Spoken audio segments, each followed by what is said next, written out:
주님의 말씀을 통해 하나님 나라를 누리는 복이 있기를 주님의 이름으로 축원합니다. 아멘. 우리가 계속해서 이제 판례법을 보고 있죠. 십계명을 근간으로 이제 어떻게 더 구체적으로 살아갈 것인가에 대한 판례법들이에요.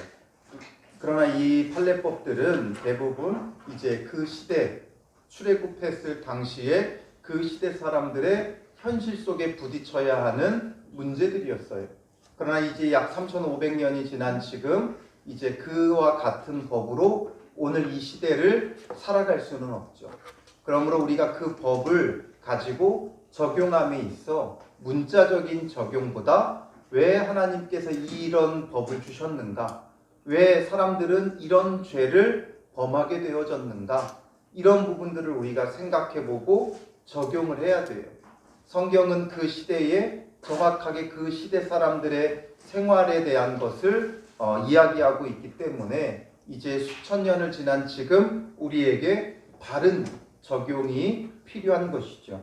그래서 이제 21장부터 23장까지가 구체적인 판례법들이었는데 그 판례법 가운데 이제 오늘 본문은 마지막 부분이 돼요. 그리고 이제 이 뒷부분 23장 뒷부분은 하나님께서 이제 가나안 땅에 그들을 들이실 것에 대한 약속과 약속에 대한 부분들을 담고 있죠.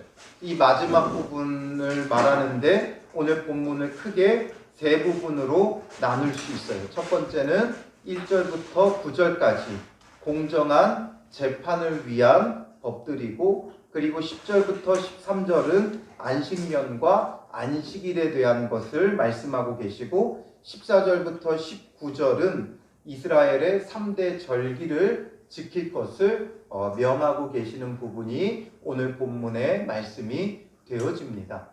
그래서 먼저 우리가 공정한 재판을 위한 1절부터 9절의 내용을 살펴보면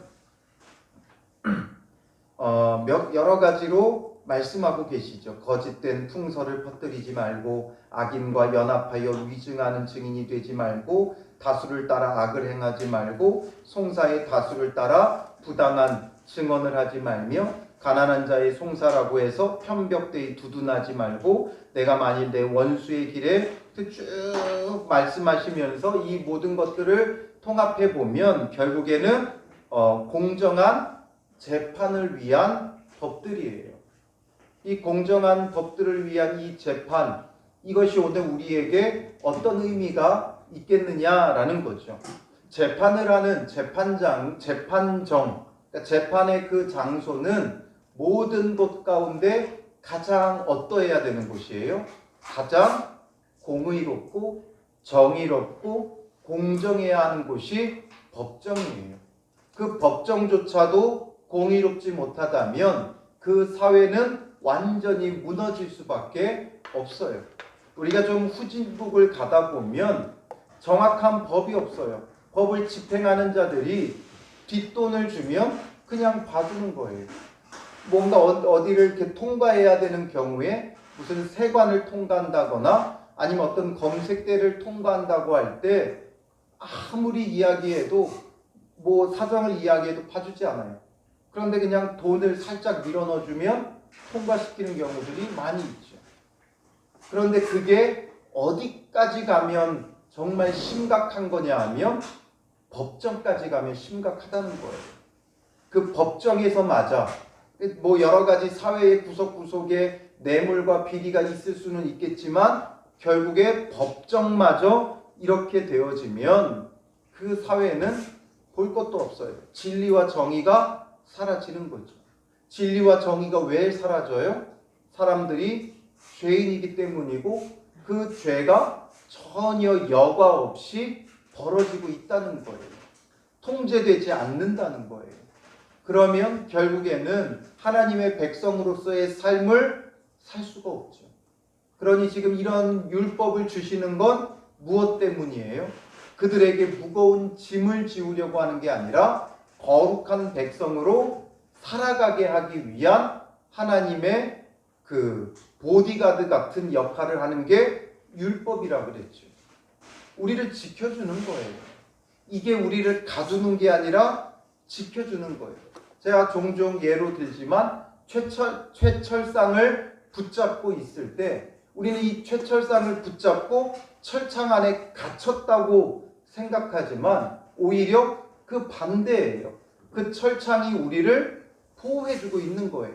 그 철창 밖에 나가면 위험하니까, 그 철창 밖에 나가면 죽으니까. 다큐멘터리를 보면 상어를 촬영하는 걸 보셨나요? 상어를 촬영할 때 사람이 철창 안에 들어가요. 그리고 철창 안에 들어간 그 사람을 바닷속에 집어넣죠. 그리고선 위험한 상어를 찍어요. 왜냐하면 그 철창 안에 갇힌 것 같았지만 오히려 그 철창이 그 사람을 보호하는 거죠. 바로 율법이 그런 거예요. 하나님의 말씀이 그러한 거예요. 무거운 짐이 아니라 죄로부터 죽음으로부터 우리를 보호하는 거죠. 이런 것이 우리를 보호하지 않으면 우리는 죄 가운데 죽을 수밖에 없는 거예요. 그래서 하나님께서 이런 율법들을 말씀하면서 이제 오늘 본문에는 특별히 이 법정에서 공정한 재판이 이루어져야 한다는 것, 그러니까 진리와 정의가 그 삶의 기준이 되어야 한다는 거죠. 우리는 기준이 없이 살아가요. 그러다 보니까 말씀대로 살아가야 한다는 걸 알지만 말씀대로 살지 못해요. 왜 말씀대로 살지 못하는가? 우리 안에 진리가 바르게 서지 않았기 때문에 그래요. 말씀이 우리의 기준이 되지 못했기 때문에 말씀대로 살아가지 못하는 거죠. 그럼 무엇 때문에 그런가? 오늘 본문에 보면 가장 먼저 뭐라고 말씀하세요? 1절에 거짓된 풍설을 퍼뜨리지 말며 라고 말하고 있어요. 거짓된 풍설. 우리가 의도적으로 거짓된 풍설을 퍼뜨리려고 하는 건 아니지만 사람들은 자기 눈으로 보는 것이 분명한 사실이라고 생각을 해요. 그런데 우리의 눈으로 보는 것도 굉장히 심각한 왜곡이 일어나요.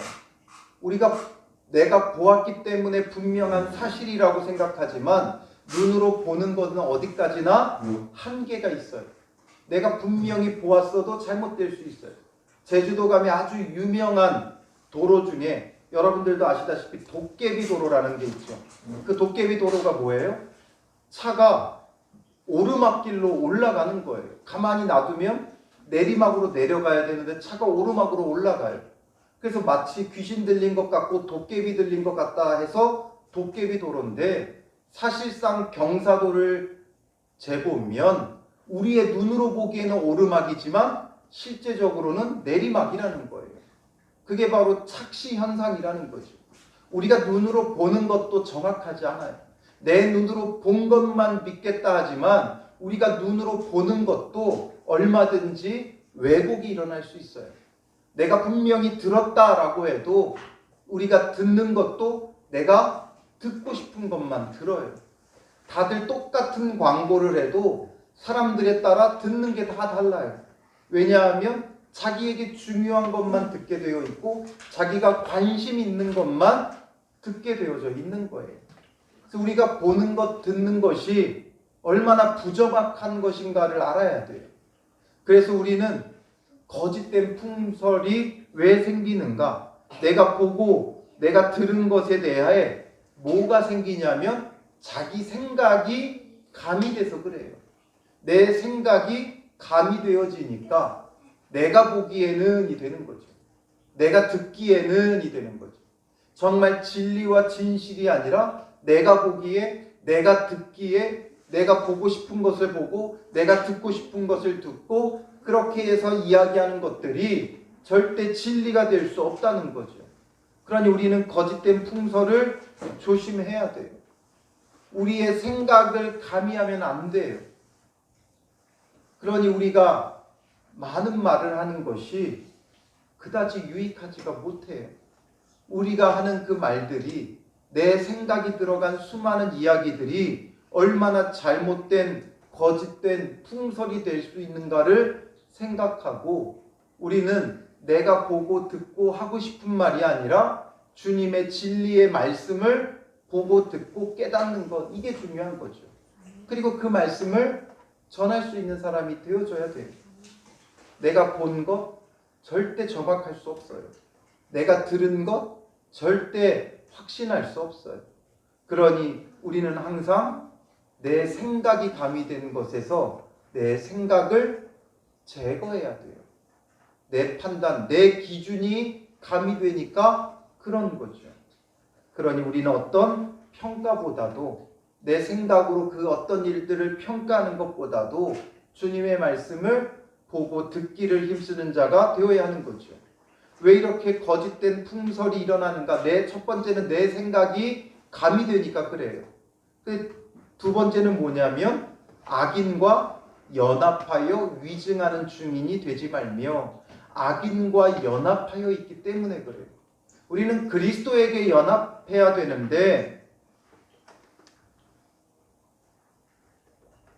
악인과 연합하니까 악한 자들과 연합하고, 이것은 꼭 악한 자들뿐만 아니라 죄와도 연합되어져 있고 사탄과도 연합되어져 있으니까 자꾸만 거짓된 말들을 우리도 모르게 하고 있죠. 우리는 내가 분명히 보았고 들었기 때문에 진실이라고 말하고 있지만 우리가 거짓된 것과 연합되어서 위증하는 증인이 되어질 수 있다는 거죠. 그 다음에 위험한 게 뭐냐면 두 번째 2절에 보면 다수를 따라 악을 행하지 말며, 이 다수라는 게 굉장히 무서운 거예요. 다수, 군중심리, 이런 것들이 얼마나 위험한지를 우리는 생각해 봐야 돼요. 민주주의의 근간이 되는 게 다수죠. 다수결의 원칙이에요. 그러나 이 다수결은 어디까지나 우리의 취향을 조사할 때는 사용되지만, 무엇이 더 좋으냐, 짬뽕이 좋냐, 짜장이 좋냐, 이런 것은 얼마든지 다수결로 할 수 있겠죠. 우리가 하나로 통일하자. 그럼 더 많은 사람이 좋아하는 것으로 결정해야 되죠. 그러나 다수결로, 다수로 절대 정할 수 없는 문제들이 있어요. 그게 뭐예요? 진리에 대한 문제는 그러해요. 진리에 대해서는 다수결로 할 수 없어요. 다수로 할 수 없어요. 다수가 옳다고 하는 게 옳을 수 없어요. 진리의 문제는 오직 하나님만 옳고 오직 주님의 말씀만 옳은 거예요. 이 시대는 점점 다수결로 가면서 죄를 죄로 여기지 않아요. 다수가 옳다고 하니까 이제는 죄가 아니에요.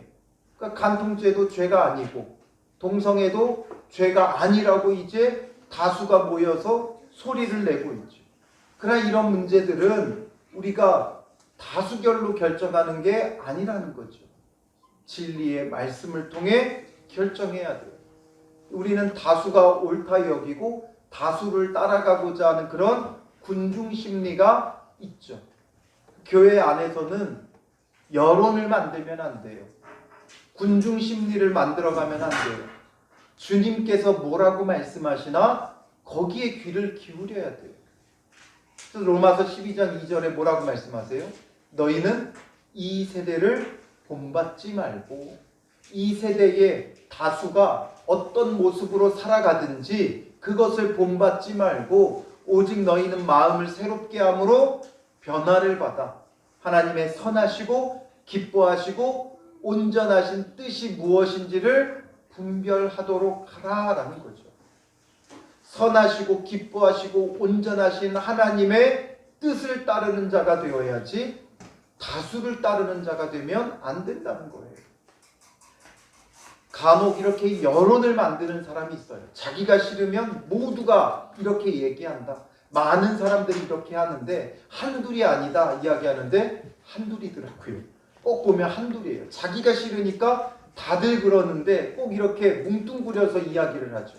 이렇게 다수를 자꾸 만들려고 하면 안 돼요. 우리는 그저 주님의 말씀에 귀를 기울이고 진리가 어디 있는가, 정말 참된 진리로 살아가고자 한다면 거짓된 풍설을 만들지 말고 또 다수를 만들지 말고 오직 주님의 말씀에 귀 기울이는 자가 되어져야 한다라는 것이죠. 그리고 3절에서는 뭐라고 말해요? 가난한 자의 송사라고 해서 편벽되이 두둔하지 말지니라. 가난한 자가 송사했다고 해서 편견을 가지고 두둔하지 말아라 이 얘기예요. 우리가 가난한 자, 불쌍한 자를 보면 동정표를 던지게 되어지죠.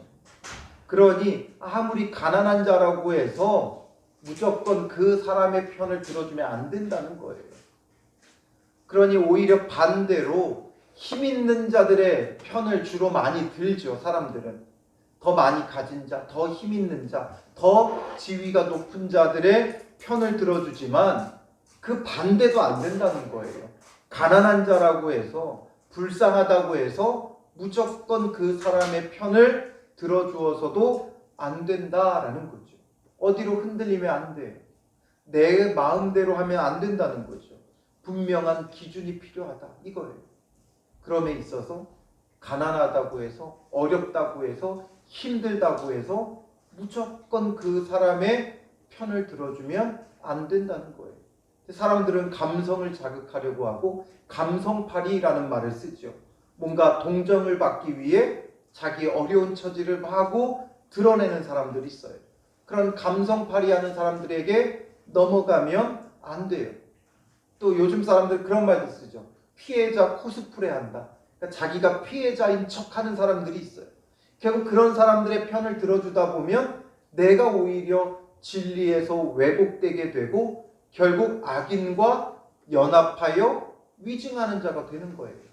그러니까 그 사람의 형편이 중요한 게 아니라 분명한 기준과 진리를 따라야 한다라는 거죠.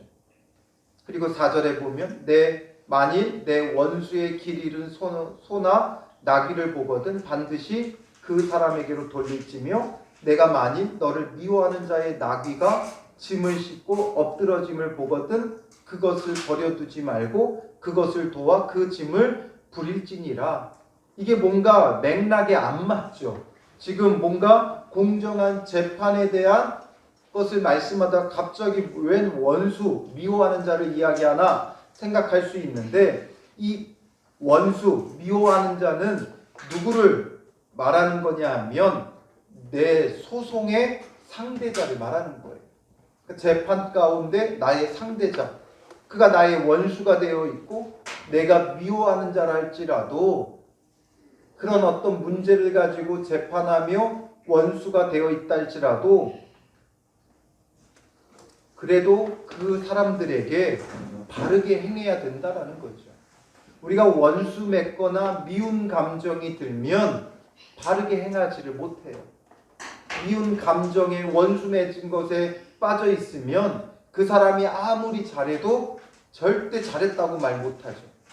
그 사람이 뭔가 조금만 어려움에 빠지면 어떻게 돼요? 아주 좋다고 박수를 치게 되죠.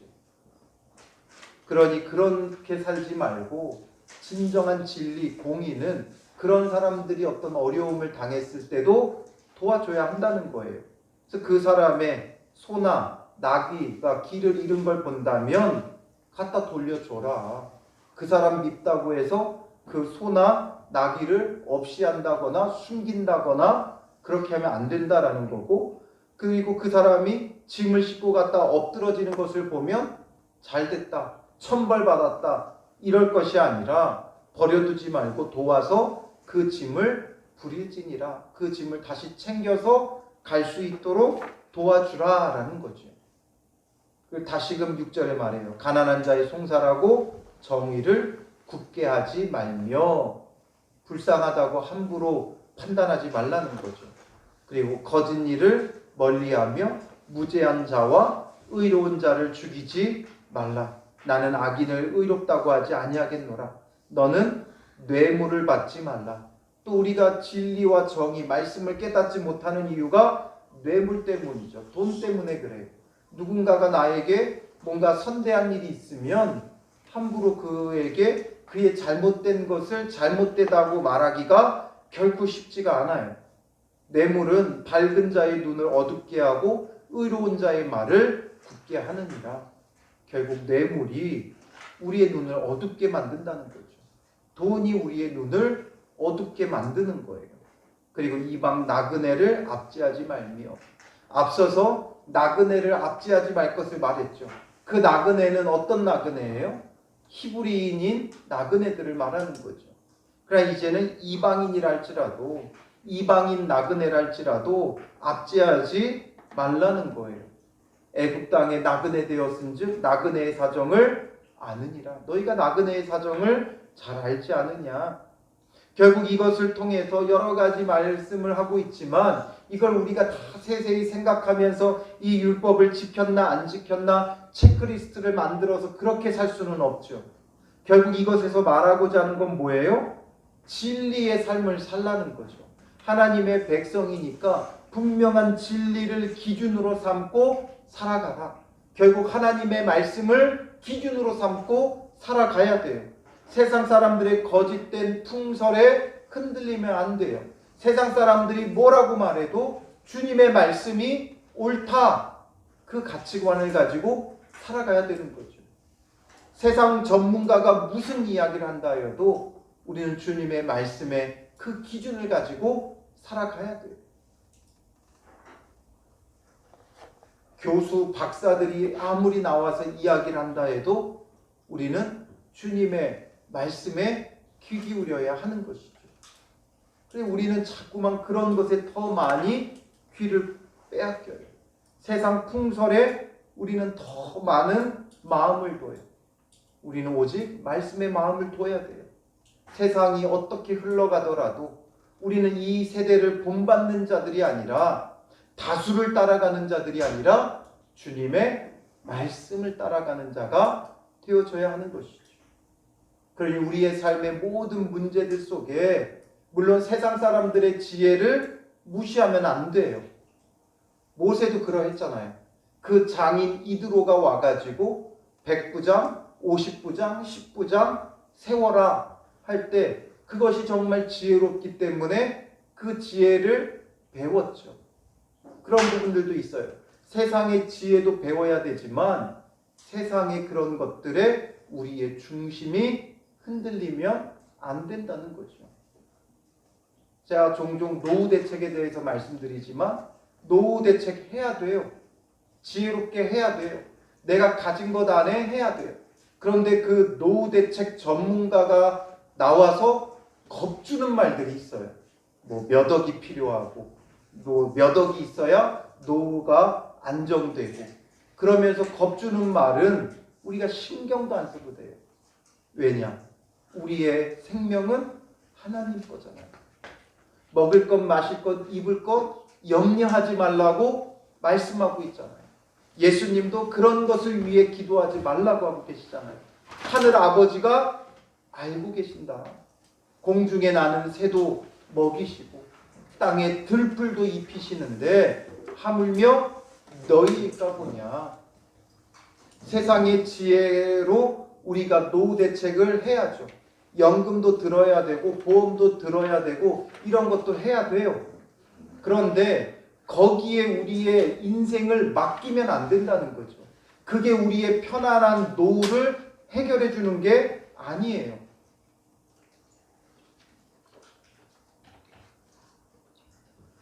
오직 주님의 말씀을 붙잡고 그 말씀을 따라 말씀의 기준을 쫓아 살아가는 참된 진리와 공의가 우리 삶 속에 있어야 한다는 것이죠.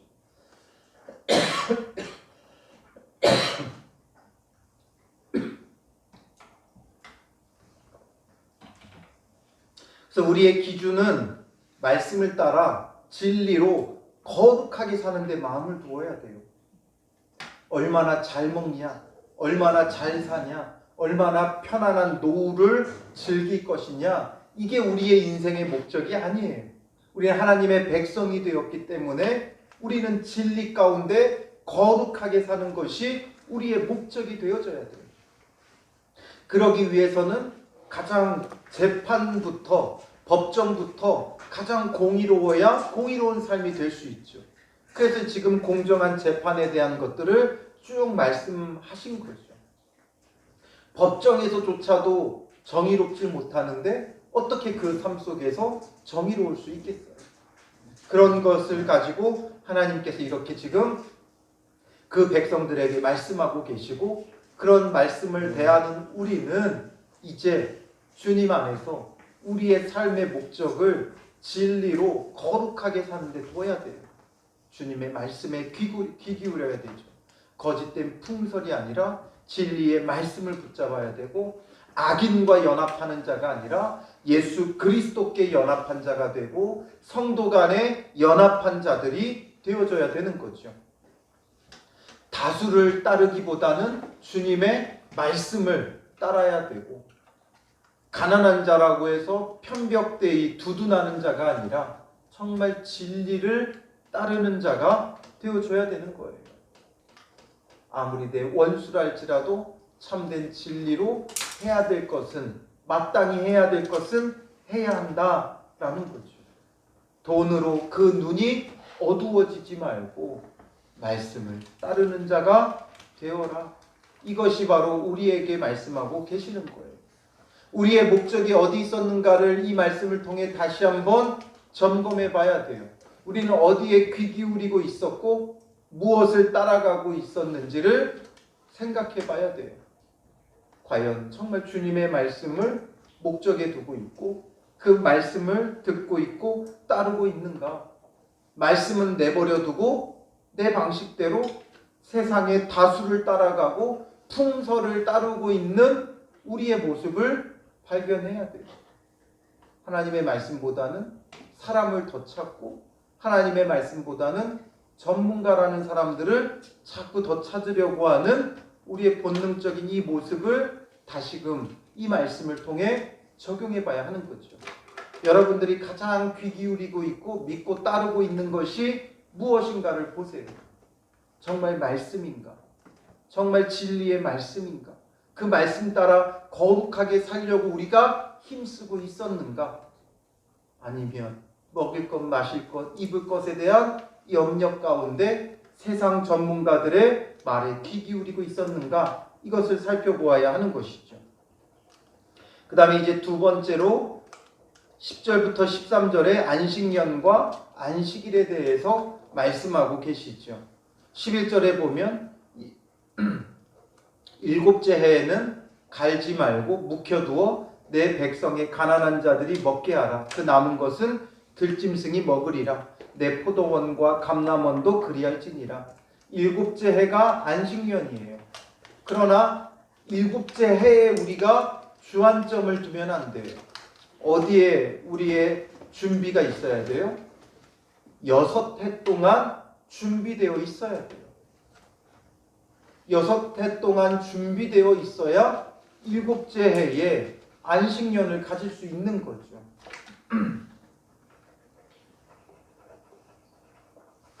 무조건 일곱째 해가 되었다고 안식년 가지면 어떻게 해요? 굶어 죽는 거예요.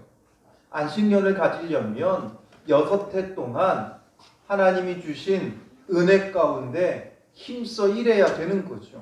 그래서 10절에 너는 6해 동안은 너의 땅에 파종하여 그 소산을 거두고 열심히 하고 일곱째 해에 안식년이기 때문에 그 해는 안식하라는 거예요. 땅도 쉬게 하고 너의 집안에 머무는 모든 자도 쉬게 하고, 그러다 보면 그 땅에서 자연스럽게 싹이 나고 열매가 맺어요.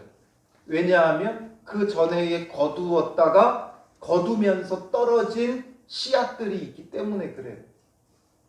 우리가 그때 야외 예배 갔던 그 농장에도 어느 날 이렇게 가봤더니 길 중간중간에 옥수수가 막 자라 있는 거예요. 그래서 그 전체적으로 관리하는 목사님한테 여기다 옥수수를 왜 심었어요? 했더니 그 전해에 옥수수를 거두면서 그 옥수수 나달이 몇 개 이렇게 떨어졌는지 자연스럽게 났다는 거예요. 심지도 않았는데. 이런 것처럼 다 거두고 나면 일곱째 해에 그냥 밭을 내버려 두면 그 안에서 자연스럽게 자라는 것들이 있어요.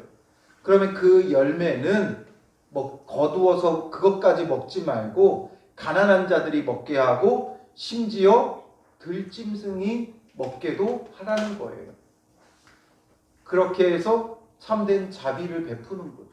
6년 동안 하나님의 은혜로 거둬들였으니 한 해는 쉬면서 은혜를 베푸는 자가 되어지는 거예요. 그 어떤 것도 거두지 않는 거예요. 풀, 야채 종류는 한 해 심으면 끝나잖아요. 그런데 또 나무 종류는 그렇지는 않아요. 나 애써 가꾸지 않고 그냥 내버려둬서 맺혀지는 그런 열매들, 가난한 자들이 먹고 들짐승이 먹도록 하는 거죠. 그리고 12절에는 안식일에 대해서 말해요. 너는 엿새 동안 내 일을 하고 일곱째 날에는 쉬라. 일곱째 날에는 쉬라. 내 소와 나귀가 쉴 것이며 내 여종의 자식과 나그네가 숨을 돌리리라. 내가 내게 이른 모든 일을 삼가 지켜라 말씀하시죠. 안식년과 안식일을 말씀하시는 거예요. 안식일, 안식년이 의미하는 게 무엇입니까? 오늘 우리도 이것을 문자적으로 지키나요? 6년 일하고 7년째 되는 해에 우리도 무조건 쉬면 되겠습니까? 그렇지는 않죠. 여기서 말하고자 했던, 하나님이 주고자 했던 그 메시지를 발견해야 돼요. 말 그대로 안식이에요. 안식이기 때문에 쉼과 회복의 시간을 주는 거예요. 농사도 이게 매년 짓는 게 아니라 땅이 회복할 수 있도록 쉬게 하는 그런 것도 필요해요. 그래서 계속해서 농사하기 위해서는 한 해는 묵혀두면서 그 땅이 회복해야 돼요. 그래야 더 좋은 열매를 맺는 거예요. 그래서 회복의 시간도 되고 쉬는 시간도 되고 정말 참된 안식을 하게 하는 거죠. 안식일도 마찬가지예요. 엿새 동안 힘써 일하고 일곱째 날에는 쉬는 거예요. 일곱째 날 쉬려면 그냥 쉴 수 없어요. 6일 동안 힘써 일해야 돼요. 내가 해야 되는 걸 다 해야 돼요. 일곱째 날 쉬어도 되게끔 6일 동안 힘써 해야 돼요. 그러지 않고 안식일이라고 안식하려고 하다 보면 뭐가 돼요? 거짓골을 못 면하는 거예요. 크게 거짓골을 못 면하는 거예요. 남들 일할 때도 쉬고 쉴 때도 또 쉬고. 그러니까 안 되죠. 6일 동안에는 정말 최선을 다해서 하나님 앞에 기도하며 하나님 주시는 지혜로 하나님 주시는 은사와 능력으로 자기의 삶을 철저히 감당해야 돼요. 그리고 일곱째 날은 모든 걸 주님께 맡기고 안식하는 거예요. 그래서 이 안식일을 통해서 그들은 하나님 나라의 안식을, 영원한 안식을 사모하게 하는 날이었어요. 그리고 이제 이 안식일은 오늘 우리에게 어떻게 주어집니까? 우리도 일곱째 해에 쉬고 일곱째 날에 쉬고 이렇게 하면서 우리가 안식년 안식일을 지켜라 이걸 말씀하고자 하는 것이 아니에요. 우리에게 정말 진정한 안식과 하나님 나라를 바라볼 수 있게 하는 것은 무엇으로 우리가 이제는 안식해요? 안식일의 주인이신 예수님을 통해서 그래요. 예수님이 우리의 주인이 되어주시면 우리는 그 주님 안에서 안식할 수 있는 거예요. 예수 그리스도가 나의 삶의 주인이 되니까 이전에는 내가 주인이기 때문에 내가 결정해야 되고 내가 판단해야 되고 내가 생각해야 되고 내가 모든 걸 준비해야 됐지만 예수님이 주인이 되시는 순간부터는 주님께서 결정하시는 거예요. 주님께서 인도하시는 거예요. 주님께서 먹이시고 입히시는 거예요. 주님께 구하는 거예요. 그래서 예수 그리스도를 통해 우리가 누리는 은혜가 안식이에요. 그래서 예수님이 우리 안에 거하시면 그 예수님이 주시는 은혜와 안식이 있어요. 이건 안식일을 넘어서 매일의 삶 속에 직장 생활을 하면서도 안식을 누려요. 내가 열심히 일하면서도 안식을 누려요. 내가 공부를 하면서도 안식을 누려요. 내가 교회에서 봉사하면서도 안식을 누려요.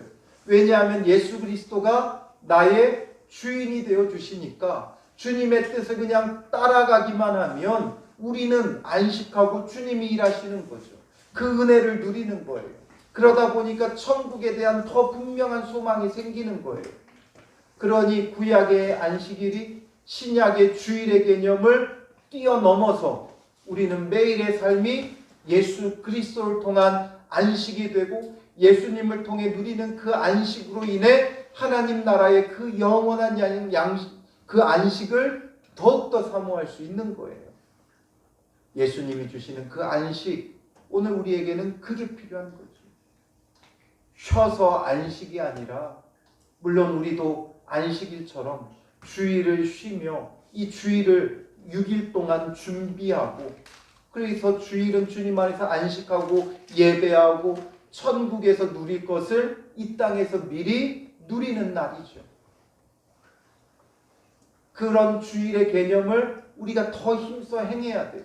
한번 예배가 아니라 주일은 하나님 나라에서 누릴 것을 이 땅에서 맛보고 누리는 시간이 되어져야 돼요. 그렇게 우리가 주일을 구별할 수 있어야 되지만 그것을 넘어서서 예수 그리스도가 주인이 되시니까 우리는 매일의 삶이 주일이에요. 매일의 삶이 안식이 있어야 돼요. 그 은혜가 우리 가운데 있어야 하는 것이죠.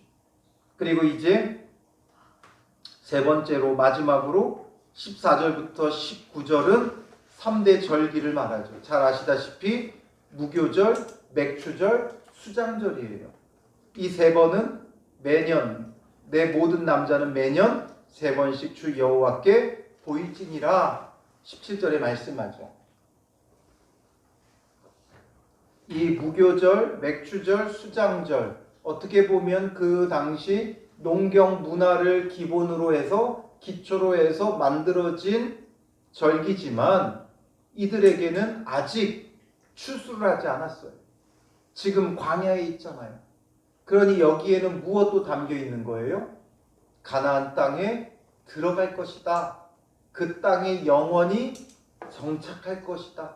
그 땅이 영원한 기업이 되어질 것이라는 하나님의 약속을 전제하고 이런 절기가 주어진 거예요. 이들이 누린 건 무교절밖에 없어요. 6월절 어린 양의 피로 구원받고 무교병을 먹으며 애굽에서 나온 이 일만 경험했어요. 아직 이들은 무엇을 뿌려서 거둔 적이 없어요.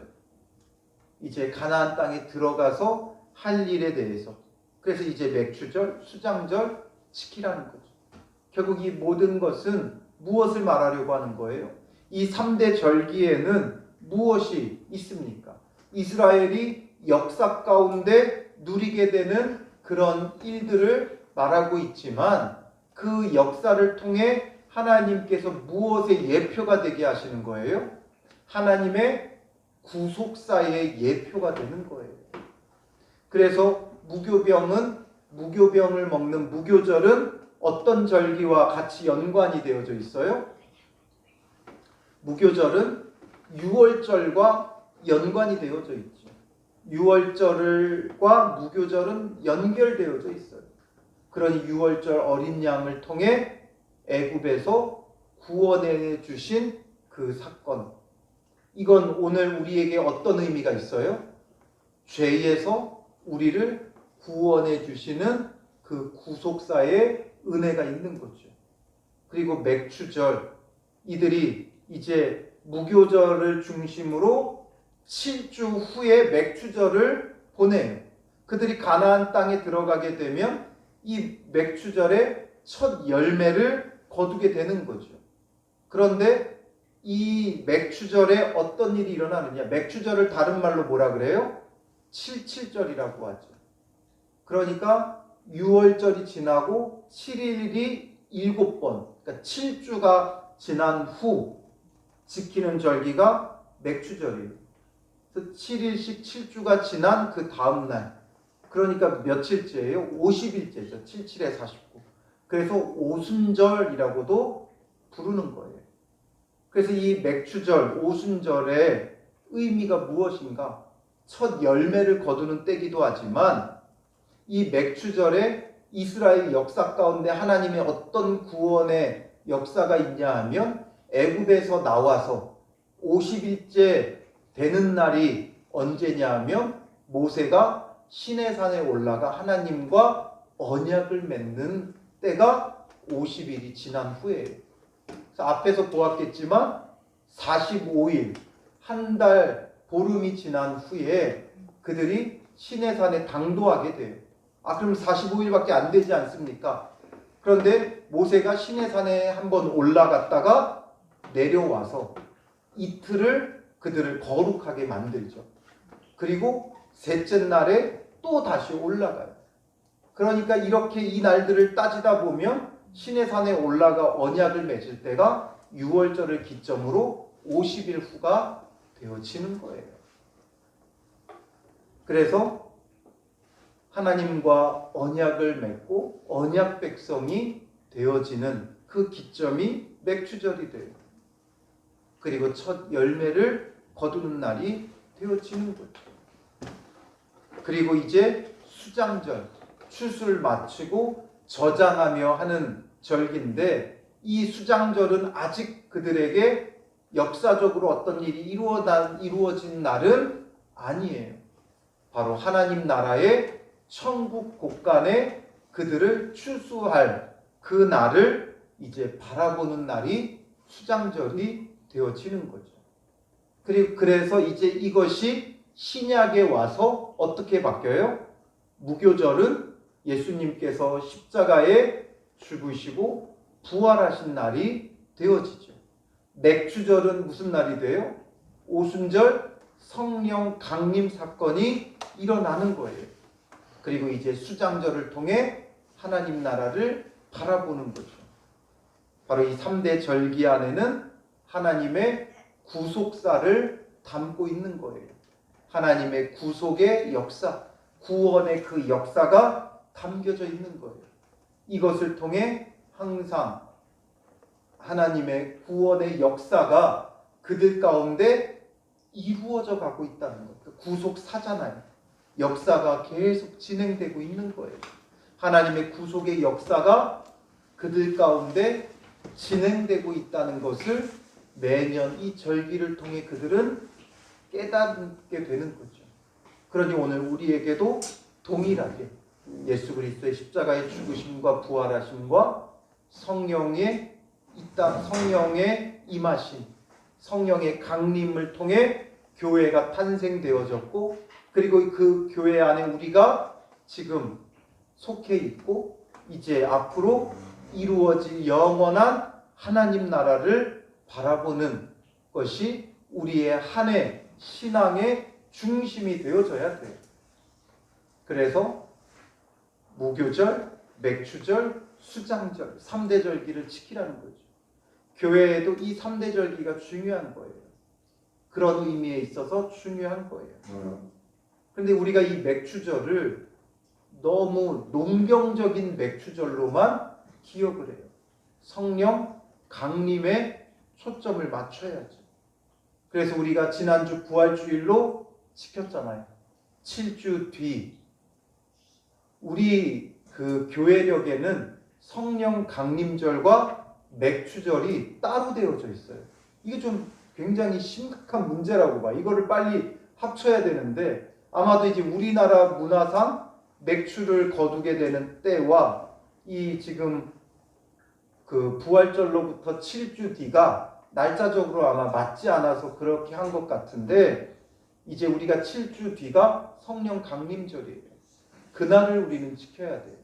맥추절이 아니라. 그래서 한 해의 반을 보내고 우리는 보통 7월 첫 주를 맥추절로 여기는데 우리 교회는 이제부터 7주 뒤 부활절을 기점으로 7주 뒤 성령 강림절이자 우리는 그 날을 맥추절로 지낼 거예요. 그러니 이제 7주간 부활의 주님을 만났던 제자들이 따로 모여서 마가의 다락방에서 하나님 예수님께서 약속한 성령을 기다렸듯이 우리는 이제 이 7주간 힘써 기도하고 기다려야 돼요. 대부분 부활절을 앞두고 특별 기도회를 하는데 우리 교회는 이제 부활절을 기점으로 기도의 시간을 가져야 돼요.